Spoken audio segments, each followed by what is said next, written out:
Gacha PvP is back, gamers, and what do you know? We're on this website, Gacha Revenue, check to track the revenue, and we can already see, guys, the effects of casters are wild and outstanding, and honestly, probably kind of bad for the game, but we'll touch on that later in the video. 242% increase for Honkai Star Rail, but an overall 2% decrease in total revenue for just Gacha in general, and then a 10% decrease in downloads for Gacha games in general as well. What does this really mean, though? I think, just going off of a preamble for this before we actually hop into the revenue here, I think it's just a downward trend in Gacha games altogether, guys. I think less and less people are playing Gacha games. I don't think you can cope and tell me it's not happening. The Gacha space is a very niche space, especially with content creation and stuff like that. So this number right here doesn't necessarily go off the direct revenue. It goes off of the trends for Gacha games, and if all around the board trends for Gacha games are going down, that means there's less interest in it, which means they ultimately make less money because less people are playing these games. So let's go ahead and hop into the revenue here, guys. You can already see Honkai Star Rail, huge, absolute massive increase there. Well, there it is, boys. There it is. Honkai Star Rail, 29 to 102 million. I'm gonna be honest with you guys. I did not see Honkai Star Rail making over 100 million again.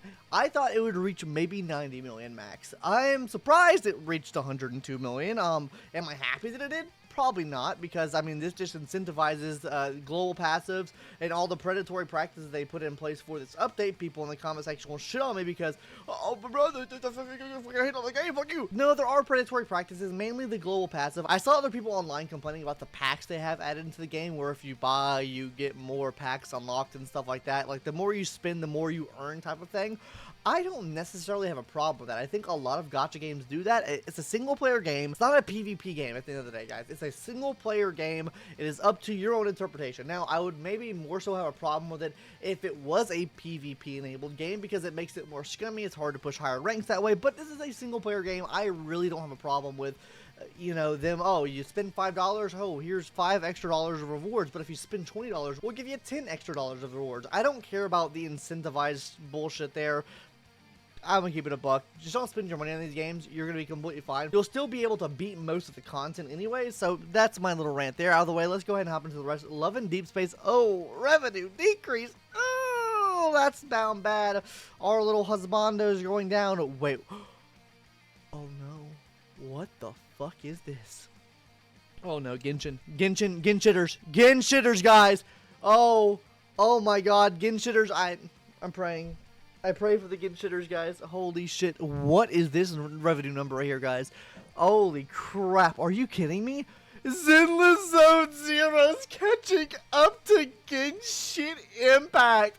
Who would have thought, guys? Honestly, the best Hoyo game right now, Zenless Zone Zero. The best Gacha game, in my opinion, right now, Wuthering Waves. You know what's weird about Wuthering Waves too, guys, or the big thing with Wuthering Waves? I don't know if this is going to take into account, obviously the new character got released, right? But if you guys didn't know, Wuthering Waves was added to Steam. If we go to Steam DB real quick, we can actually take a look at where Wuthering Waves is up. Oh, look, 10,000 right now. Okay, trending games, number one trending game right now, I guess, on Steam.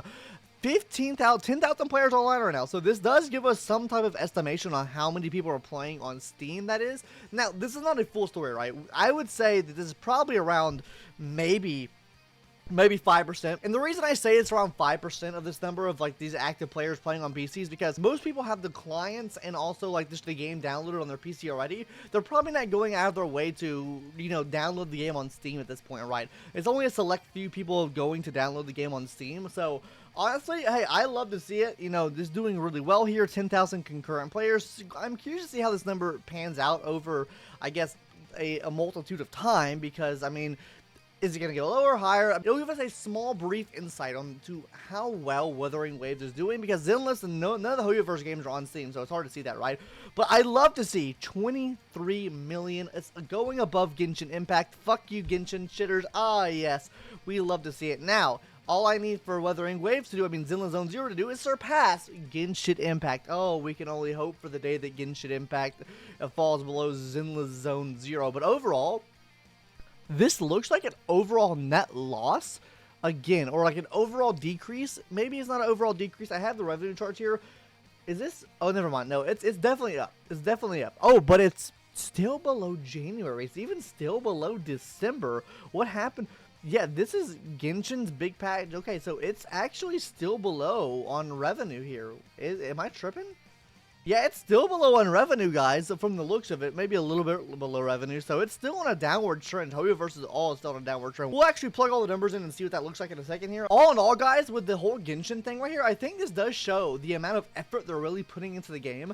It's just doing worse and worse. I am surprised of Hoyoverse, or I guess Honkai Star Rail, getting 102 million, but we're going to talk more about this when we get over to this chart now after I input these numbers in. Alright guys, so now let's hop into this chart really quickly here so we can go over kind of what Hoyoverse is looking like and what Kuro Games is looking like as well. Starting off with Hoyoverse first here, guys. So as you can see right here, guys, we're currently at 146 million for Hoyoverse. This is still below, I guess, what their peak would be for the year currently, which would be 150 million. Their peak over the last 12 months. What's their peak over the last 12 months? So this is the 5th highest peak of the last calendar year, going from last April to this April, the 5th highest peak here, but it has been on a steady decrease. If you kind of look at the peaks here, guys, back in May of 2024, it was around the 6th highest peak. I flubbed the numbers there a little bit, okay? So back in April, it was around $229 million they made. I'm assuming that's the release of Fei Xiao, probably, maybe, right? Fei Xiao release? Let me see. Either Fei Xiao or Acheron. Definitely not Fei Xiao. I'm fucking tripping. Fei Xiao released in September. So this had to be like around the time Acheron released in. Because we had HSR 109 million and Genshin around 120 million there. But overall, guys, I think we can just see still a steady decrease in the revenue that Hoyoverse is making. Now, is it good that they made more revenue well, they didn't even make more revenue this month than they made in their 3.0 launch. That's kind of down bad, but they made pretty similar numbers to it, right? But I really want to look at his HSR's numbers, right? So this was the big release, or what I would say the quote-unquote big releases for version 3.0 as a whole, Castorist being the biggest release there. This even calculates in for maybe, I guess, even first day's sales numbers for Anaxa as well. So they have 2 characters compiled in with this, but I'm assuming most of those came from just Castorist herself. But guys, 144 million the peak of what this was. This is 100 yeah, so wait, even back in April, the game was still outperforming last April than what it's performing this April. So it's still year-on-year down, right? Their peak of last year was 144 million, which, I mean, that was probably this is genuinely probably the release of Acheron. Then we had someone else release after that. I don't know off the top of my head right now. I really don't want to search it up either. But overall, there is just a decrease in revenue with this being their blockbuster character. I'm assuming in March, the blockbuster character there was probably Acheron, right? So with that, her being the blockbuster character there, the blockbuster character for this patch has seen a loss in revenue, and by a large margin as well. Alright guys, so looking at this real quick, the release in April, or I guess some of the way through April here, was the release of Aventurine, and March was Acheron's release. So okay, so I'm actually kind of confused on why this did so well in the month of April, or I guess Aventurine did so well in the month of April. I guess Acheron was still technically up. Anyways, guys, the point I'm trying to make here is that the peak of this game is continuing to go down and down and down, which is just overall a net negative for what Hoyoverse is. I think this amount that Genshin's made, 21 million, is probably the lowest point I've ever seen Genshin at. And then we go to ZZZ, 21 million. That's honestly not too bad considering where they have been at. Yeah, hey, up and up, guys. Hey, we are on the upturn. The upturn is here, gamers. Let's go, Zone 0. Now let's hop on to Kuro Games, guys. Kuro Games is currently still on the up and up. I know you don't see the chart, but you get it. It'll still go up because Wuthering Waves went up. But look at that. Another 3 million there they added on to their Wuthering Waves budget here. And then, honestly, still a net increase for just PGR in general. And PGR is going to get a massive bump to their revenue as well with the release of, like, Dante and Virgil from Devil May Cry. So, all around the board, Kuro doing great. Hoyoverse still kind of doing shit, considering their blockbuster release is still doing worse than what the game did in December and January, when if we look back when version, I guess, 2.0 released for HSR, you see these numbers go up and up and up, decently well into what I would consider patch 3.0 to be, and then you see some upticks here, then some downticks, upticks, downticks, but overall, it has been going up, down further, up, down further, up, down further, up, down further for Hoyoverse revenue, guys. But hey, let me know in the comment section down below, what do you think's causing this? People leaving HSR, Genshin, and these games that you'll play Wuthering Waves because we see the increase in revenue there? Or is it because people just don't like gacha games anymore, or they're losing interest in gacha games and they're not wanting to play them anymore, which leads to overall lost revenue? Let me know your thoughts in the comment section down below. It's Hoyoverse, guys. Hey, it's Gen over. Gen shit is over. It's up for Genshin, guys. I don't know what I'm trying to say here. Anyways, Genshitters, get fucked, get cucked. You can't even say you have the top revenue anymore. Get fucking rolled, losers. Anyways, bye. See you later.